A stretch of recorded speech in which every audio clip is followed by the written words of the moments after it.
attaching the collar to the neckline. The setting is fully Ito ko, ma'am, right? Siyempre, right.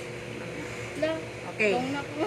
Okay, go. Kung alam ko, I-attach na natin yung collar dito sa neckline. Ang unang gagawin, ilalagay, magmamatch yung V-notch to V-notch. Yan. O, ganito ang pag, ano. And then, you measure 3/4 from the edge. Asan na yung tailor stroke ko? binat siya. Parang 3/4. Ayan, 3/4 yan ha. Kasi nagagalit yung O, pamilya. doon mo ipapantay ito. Diyan. Sa may 3/4. Then, ipin. Kumpleto na ko dyan, di ba ma'am? May pin na doon ma'am. Meron. Nagidala Yan. na kayo kumati pang tas-tas. And then, ganun din ang gagawin doon. 3/4 then from the edge. 3/4, mag-measure ng 3/4. Wala na niya pang sikpan to. When? Mag-measure ng 3/4 then, ipantay mo yung edge ng collar doon sa may 3/4. Siko, adi puro. Ang kayo nga makatagari, tapno naliwanag data, video, inyakit din. Naglalain kay amin, di awan tumula ang muyo. Okay. And then, ang gagawin ninyo, tatahin na dito. Dito na kayo mag-uumpisa. Ang pagtahi, hindi dapat sumosobra doon ha. Hanggang dito lang. Hanggang dito lang ang tahi. Hindi pwedeng sumobra doon sa may stitches, sa may seam line. Hanggang yan lang dapat. Crush ako ni Mary.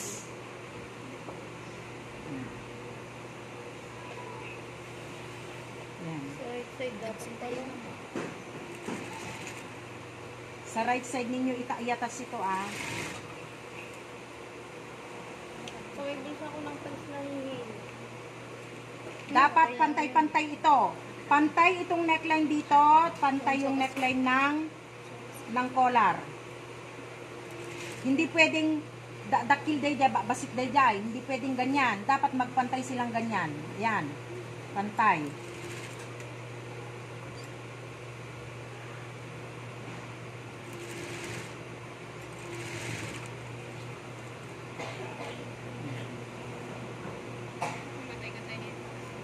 Pantay dapat ha, pantay ito, pantay yung collar. Neckline ng blouse at saka neckline ng collar is pantay dapat.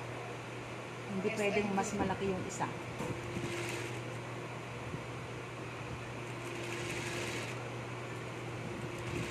So hanggang dito lang siya.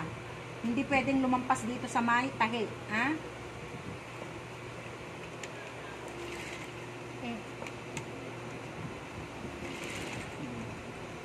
Ayan, hindi siya lumampas dito. Hanggang doon lang siya. Diyan or hanggang doon. Basta hindi pwedeng lumampas dito sa tahi.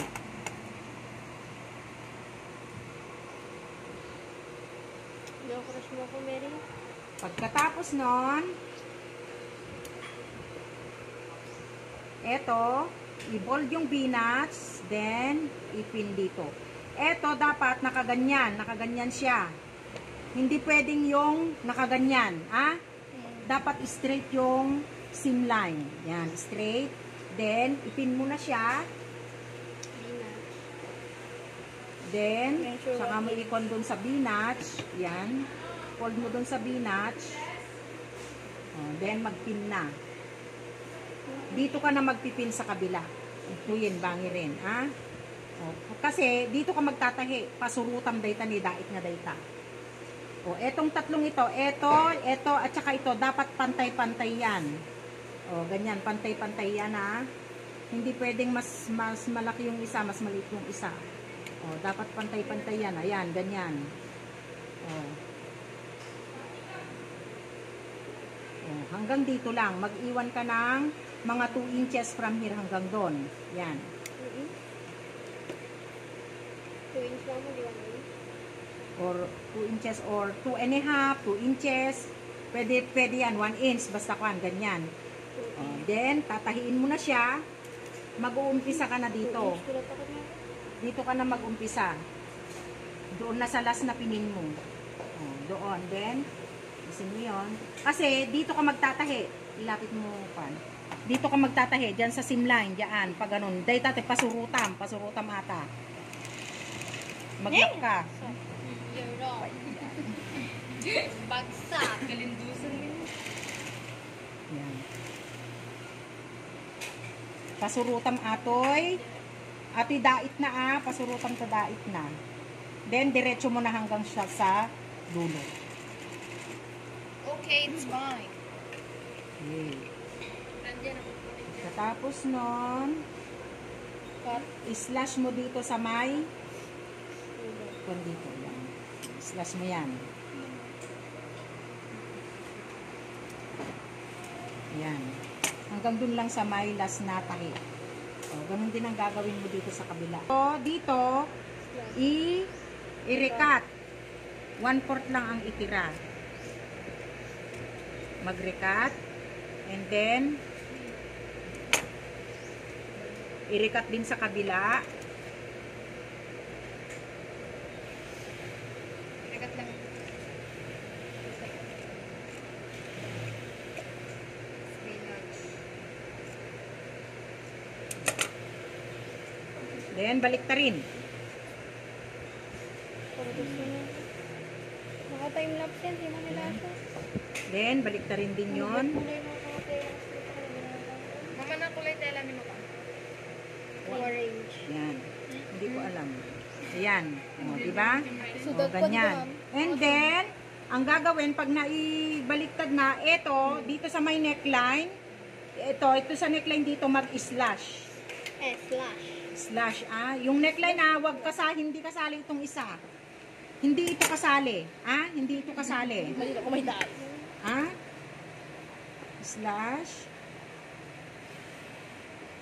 Ang purpose nito ay para hang agkuritrit. Para hindi siya magkakaroon ng pleats. Diba? Nag-pleats yung pan ninyo. Kuti-kuti naman yung collar na yan. Kulay. Umayos ka. Yung kuti-kuti ng collar na yan, Ano mo anak yan?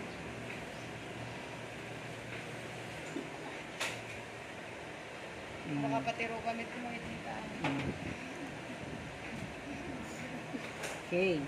Pag na-slash na, isuksok na natin. Isuksok mo to.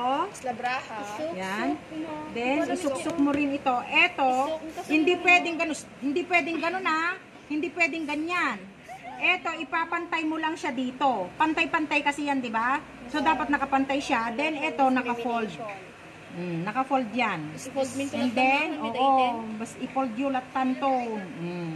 At ito sisurutin yon. I-fold mo rin ito ng 1/2. Ganyan. Okay? Ang pagpinyo kasi ganito. Pa-vertical. Hindi siya para horizontal. Ayan. And then, pag naipin nyo na dyan, isublat nyo pa lang dito. Dito yung pay lang. Dito muna. Isuksok mo ulit yon. Suksok mo lahat ng dapat na isuksok. Then, ito, ganon. Pantay din ito, Pantay siyang ganyan. Ipantay mo dun sa, Then, yan. Suksok dun mo din yan. Mama, default na din eh. Dapat pantay-pantay yan, Ganyan, pantay. And then, yung pagkuhan mo dito, pantay din. Then, ipin. Pa-vertical ang pagpin ninyo. Okay?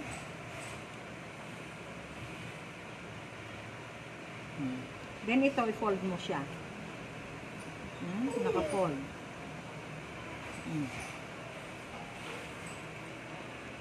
Then, yan. Itong binats, saka may binats dyan, pagpantayin mo. Then, i-flat mo siyang ganyan. Gusto ko matila ko yung Yan. Di wala siyang tupi. Okay? Mag-uumpisa ka dito, sa may in-slash mo, doon ka lang mag-uumpisa. Yan. Tapos stitch siya naman.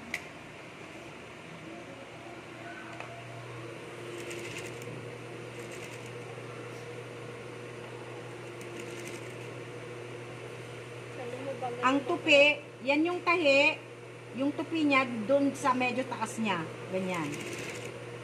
Para doon sa likod, pag ganung kuhan, hihilain nyo lang siya. I-stretch nyo lang, hilain nyo lang ito. Hilain nyo lang siya para mawala yung kanyang pleats. Ayan, ganyan. Hihilain nyo siyang ganyan. Hanggang doon sa may gitna. Okay? Pagkatapos doon, baliktarin mo siya Ang nalagarit dito.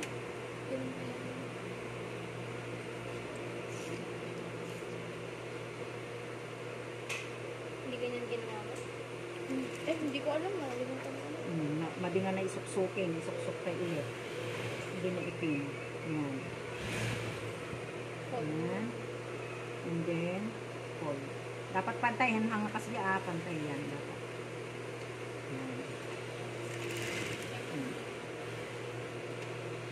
Ayan. Dito kasi nakukuha yung mag-flip-pitch doon. Hindi dapat nakikita. Kahit dito lang siya pumunta. Ure basit lang. Hilain yung ganyan. Hilain yung ganyan. Tapno mabinat. Para konti lang yung kanyang pitch. Diba? Konti lang. Yan siya dyan. Andyan yung tahi niya. Hindi nandito. Okay? Stop.